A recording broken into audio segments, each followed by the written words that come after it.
YouTubers, and welcome back to Tony the Technician channel. And today we're going to be replacing the rotors. I also have new Willwood calipers, which I will be doing a video on next.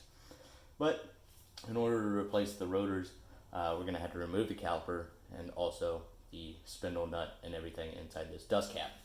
So I recently ordered new rotors and everything from Summit Racing. So we're going to be installing those. But as far as the bearings and seals and everything, I ordered them all from Napa because Summit, instead of buying a kit that included everything, I had to buy them separately. So I figured it was just easier to do it in person and go ahead and get it at Napa, Shop Napa.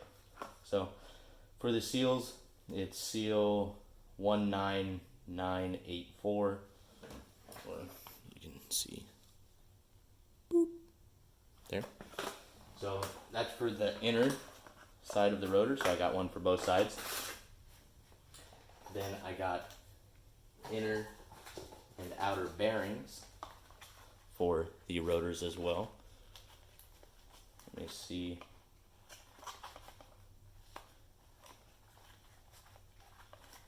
Let me get them positioned. So here's the inner and outer.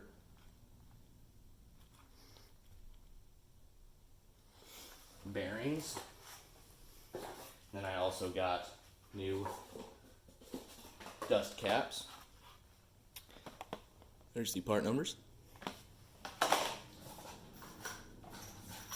New washers, cotter pins, and castle nuts, or spindle nuts, whatever you want to call it. Part number. Boom. And all of that cost me around, I don't know, $60 or whatever at Napa. So pretty good pricing. And then the rotor itself, like I said, came from Summit. It is the drilled and slotted rotor. This is the right side. So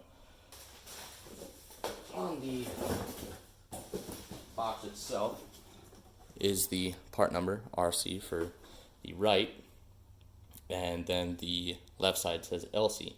So simple enough. There's the part number if you're interested in doing this same project on your Camaro. Also keep in mind that it depends on if you have the sports package or not. This one is the standard setup, not, you know, the bigger rotors or anything like that. So it's going to work out just fine. But first we're going to start with removing the caliper, and then before I go installing this rotor and everything, I am going to make sure to brake clean the rotor, get any chemicals, and make sure that there's not any excess metal shavings or anything on it. Just clean it up a little bit, especially where the bearings, you know, on the races and everything go. So let me go ahead and get this stuff out of the way. And on the back here, you're gonna have two Allen head bolts, and they're going to be 3/8. I tried 10 millimeter. I have an impact Allen, but 10 millimeter, it had a little bit of slop to it. So I got two different lengths here, just depending on which one makes it easier. I believe the shorter one will be best. Less chance of twisting. We'll go ahead and remove those now.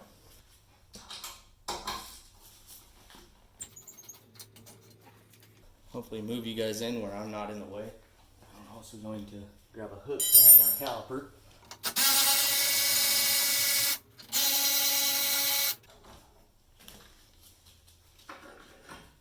There's our slide pin bolts. And you may need a screwdriver or pry bar in order to remove this.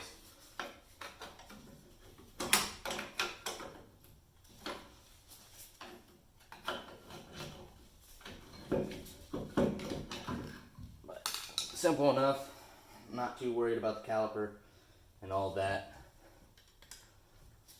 because I will be replacing it. Now if I can find somewhere to hang it. I'll also be replacing this brake line with a steel braided brake line as well, and that'll be done when I do the caliper video. So now that we've got this off, we have access to the rotor. We need to remove the dust cap. So I have a striking screwdriver. Just kind of work this thing off.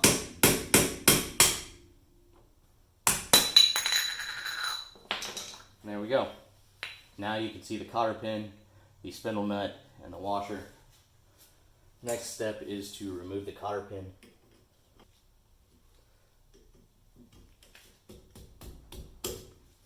There's the cotter pin. Now we will remove the castle nut.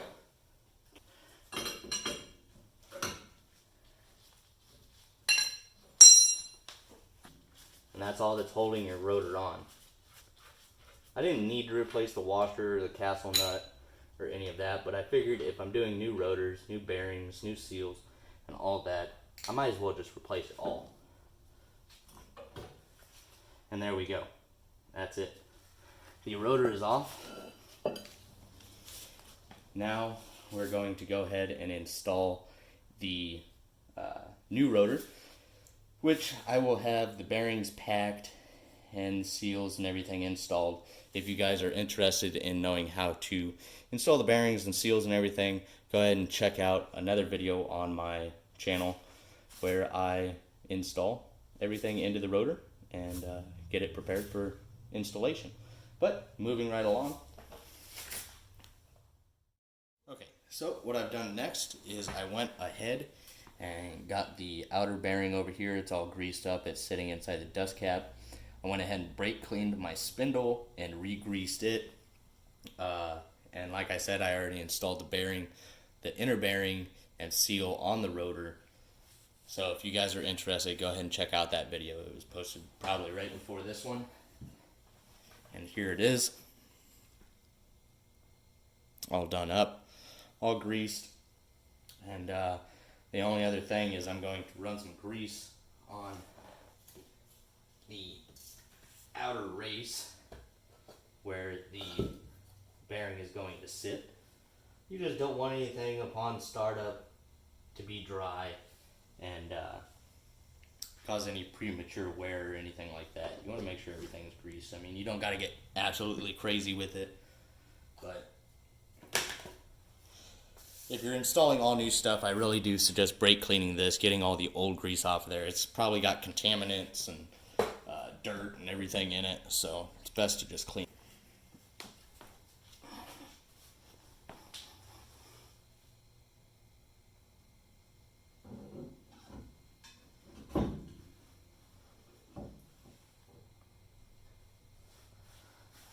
Alright, then you slide your rotor on. And then what you're going to do is you're going to prep all of this. You're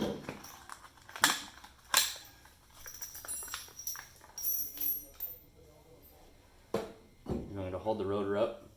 You will set your bearing inside. Here we go. Then you will take the washer, which is got a keyway in it, so it can only go in one way. Then you'll take your castle nut, thread it on, and this is where it's important. This isn't a nut that you're just going to torque down and get it as tight as possible or anything like that. You're only going to snug this spindle nut up to where it holds the rotor tight, where there's no back and forth play, but you don't want it so tight that the rotor doesn't turn.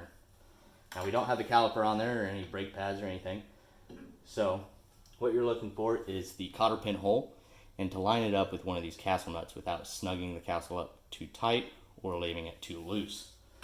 So if we were to line it up right there where this keyway lines up with the cotter pin hole, it's loose. There's spins very easily. But you still got some play there. And then if we go right here, that's about perfect. It still spins very nicely, and there's no play. If we go any more, it's going to be extremely tight on that bearing and everything. It's going to be extremely tight. Might still spin, not quite as well. So what we're going to do is going to pick the one that works best with it.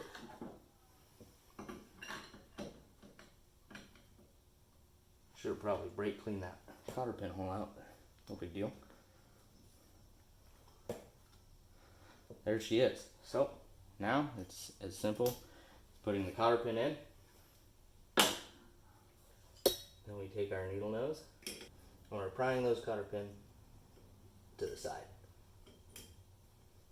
And this is so the castle nut or spindle nut cannot back off.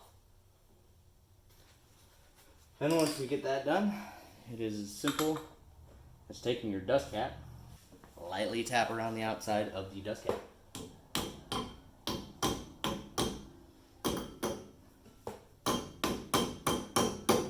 Boom, there she is. That is the new rotor, bearings, races, seals, dust cap, castle nut, washer, cotter pin.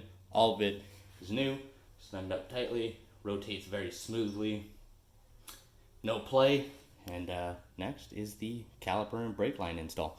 So please let me know what you guys think of this video and stay tuned for the upcoming videos on the rest of the brake job. Thank you guys so much for watching. See you guys in the next one. If you guys enjoyed, please hit that thumbs up. Leave a comment down below of your thoughts or any other tips and tricks. And as always, if you're not a subscriber, please subscribe. See you guys in the next one.